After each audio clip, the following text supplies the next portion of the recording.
people who like to tell everybody else what to do, and gentlemen. You all may or may not remember when Laura Bush came out several months ago saying she's in favor of infanticide and homosexual marriage. But she kept this quiet, obviously partially because it disagreed with her husband's views on it. But she just wasn't the type of lady who would engage in politicizing.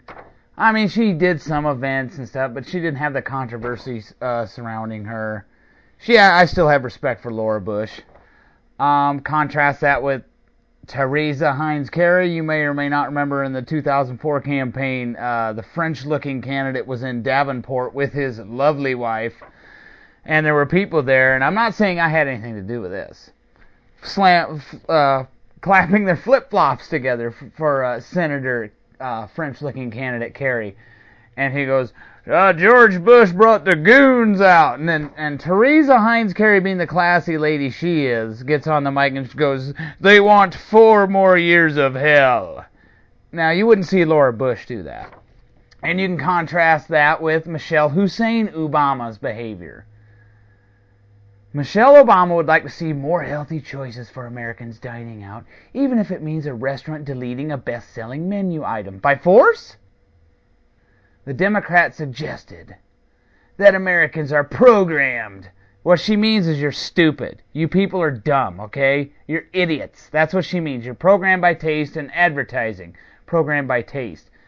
What does that mean? If you go out, are you programmed by taste? If you go out into the yard and eat a dog turd and you're just programmed not to like it? No, it doesn't taste good.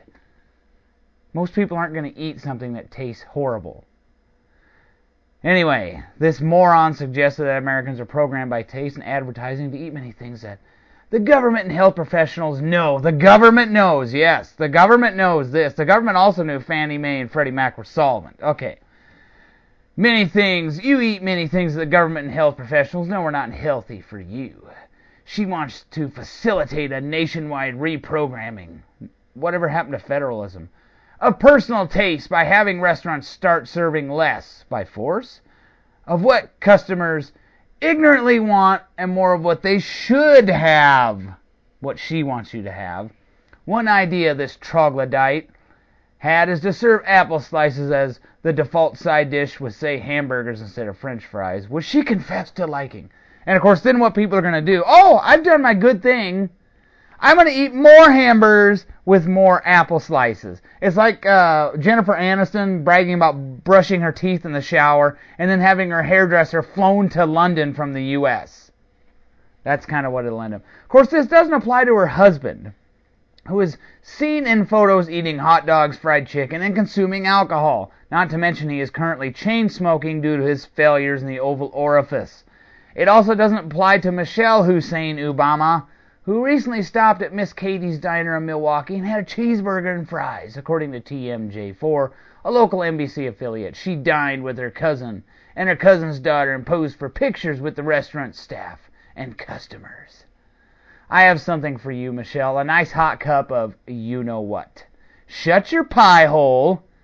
Don't worry about what free Americans are eating or what they're feeding their kids. If they can't control their kids, maybe they should look to a hysterectomy. There are way too many dumb people reproducing. And I'd say if Colin Patterson runs across you, Michelle, he might just grab you and take you to the British Museum of Natural History and say, by Jove, we've found the missing link. Then we have Michelle Hussein Obama violating well-known rules in an election precinct. Who is dumb enough not to know that you can't go in an election precinct and start running your mouth about politics? You don't do that. The drama began after Mrs. Obama stopped off at the Martin Luther King Center on the south side of Chicago, where the janitor McStupid lives, to cast an early vote. I've been over there too. It's a dump. After finishing at the machine, Mrs. Obama went back to the desk and handed in her voting key. She let voters, including electrician Dennis Campbell, take some photos. She was telling me how important it was to keep her husband's agenda going, Campbell said. According to the pool reporter at the scene, the conversation took place in the voting center not far from the booths. Illinois State Law Section 17-29A states, no judge of election, poll watcher, or other person shall at any primary or election do any electioneering or soliciting of votes or engage in any political discussion within any polling place or within 100 feet of any polling place. So take it outside, hammerhead. So you got, Michelle, yeah, you need to just shut your mouth, okay? Don't worry about what I'm eating, what my niece is eating, what some guy in Des Moines, or what the janitor that lives not too far from that precinct is, the McStupid, the janitor. Don't worry about what she's eating either. It's parents and the school administrators, school board, teachers, etc. in Des Moines, Iowa would know more what those kids should eat, and the same officials in Anchorage, Alaska, rather than some bureaucrat in Anchorage or some bureaucrat in Washington. I'll leave it. It's a local issue. So Michelle Obama, shut your mouth. Nobody cares what you think. And another thing, that urging all you to send your children to public school, wonderful public school. But of course, they don't send their kids to public school, and the hypocrisy is deafening. It doesn't apply. Look at Barack's head. It doesn't apply to them. Barack can smoke and drink all he wants, but you can't. And, well, there's nothing anybody's going to do about it. If you want to do something about my cigar habit, come on down, and if you feel froggy, just jump.